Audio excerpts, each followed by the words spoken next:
Section 1. The Dream Within Reach. Your photographic journey starts now. Have you ever scrolled through stunning portraits online? I wish I could do that. Maybe you dreamed of becoming a photographer but were stopped cold by the thought of expensive schools and gear that costs a fortune. I know that feeling because I was there 4 years ago, on this very day in 2021. I was completely captivated by the powerful images I saw online, especially portraits of models posted on professional portfolio sites. The idea of creating something like that myself felt like an impossible mountain to climb, blocked by a lack of money and formal training. It felt like a secret club I couldn't join. Then, I discovered a powerful truth that changed everything for me. You do not need a degree or a trust fund to create beautiful, professional quality photographs. The journey from amateur to pro is not about spending the most money. It's about being smart, being resourceful. First things first, let's talk about the camera. Many aspiring photographers get stuck here, believing they need to drop thousands of dollars. That is simply not true. Your first camera doesn't need to be your forever camera. A used DSLR around 10 to 16 megapixels is more than enough for web portfolios and small prints. Look on sites like eBay, KEH Camera, Facebook Marketplace. Find a reliable used body and a basic lens for under $250.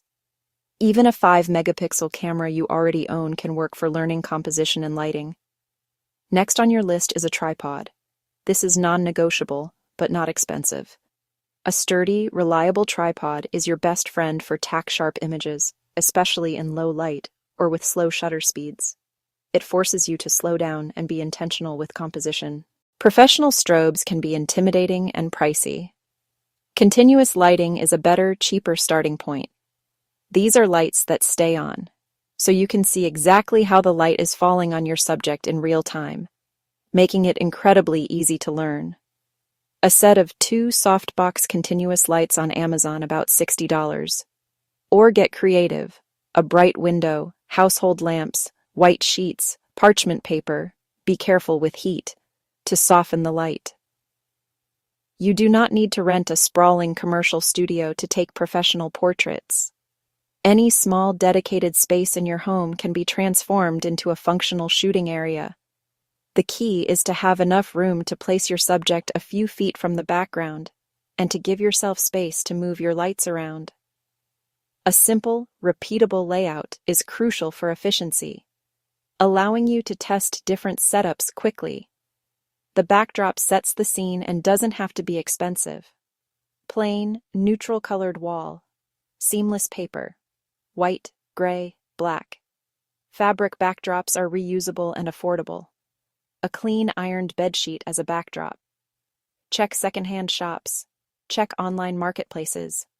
One main light at 45 degrees. Use a white foam board to soften shadows. A reflector. The single most important activity you can undertake is to practice. Really practice. You need to take a lot of photos. I mean, a lot. Your first 1,000 shots might not be great. And that is perfectly okay. Each press of the shutter is a learning opportunity. Don't be afraid to experiment with new angles, unconventional compositions, different lighting ideas. A great way to learn is to study the work of photographers you admire. Find photos you love on Instagram, Pinterest. Try to deconstruct them. How was it lit? What was the pose?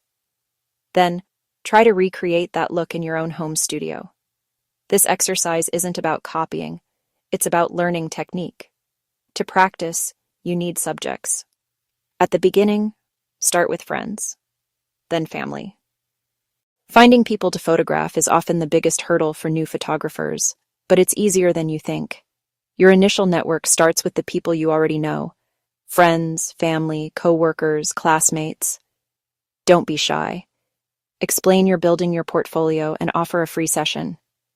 Low-pressure sessions let you practice posing, practice lighting, practice communication and people skills. These sessions build confidence and give you your first portfolio images. Once you have a small collection, expand your search. Use social media. It's powerful. Search local groups for models, photographers, and other artists. Example: New York City models and photographers. Groups are full of aspiring models looking for TFP. When posting, be professional. Introduce yourself. Say what kind of shoot you're planning. Include 2 to 3 examples of your best work. That proves your baseline of skill. When you find someone, initial contact matters. Be polite. Be professional. Be direct. Send a personalized message, not a copy-paste. Start by complimenting their work. Briefly introduce yourself and the project. Provide clear details: the concept, the proposed date and time, the location, what they'll receive. For example, 10 edited digital images within 2 weeks. Professionalism builds trust and respects their time. Meet in a public place like a coffee shop first. Bring a friend or assistant to the shoot. Always use a model release form. It's a simple contract giving you permission to use the photos. You can find free templates online. Shooting the photo is only half the battle. The editing process is where you truly bring your artistic vision to life. Many people believe you need to subscribe to expensive software like Adobe Photoshop or Lightroom, which can cost over $10 per month. While those are industry standards, you absolutely do not need them when you're starting out. There are powerful and completely free alternatives that can handle all the basic editing you need. GIMP, Photopea, Darktable, Raw Therapy. Focus on learning the fundamental editing steps: cropping to improve composition, adjusting exposure to correct brightness and contrast, balancing colors to ensure natural skin tones, and applying a touch of sharpening to make the details pop. The key is to be subtle. The goal of editing is to enhance the photo, not to overpower it. Avoid over-editing, which can make skin look plastic and colors appear unnatural. Once your images are edited, it's crucial to save them correctly. Create a simple filing system on your computer to keep your work organized. For each final image, save 2 versions. First, save a full-resolution JPEG file. Second, save a smaller web-optimized version. Resize to something like 2048 pixels on the longest side, and save at around 70 to 80% quality. This ensures your photos will load quickly on websites and social media without a noticeable loss in quality on screen. Finally, embrace the journey of continuous learning and be patient with your progress. Photography is a craft that takes a lifetime to master, but you can achieve a professional level much faster than you think. Keep costs low, practice consistently, share your work proudly, and treat every photo shoot as a lesson.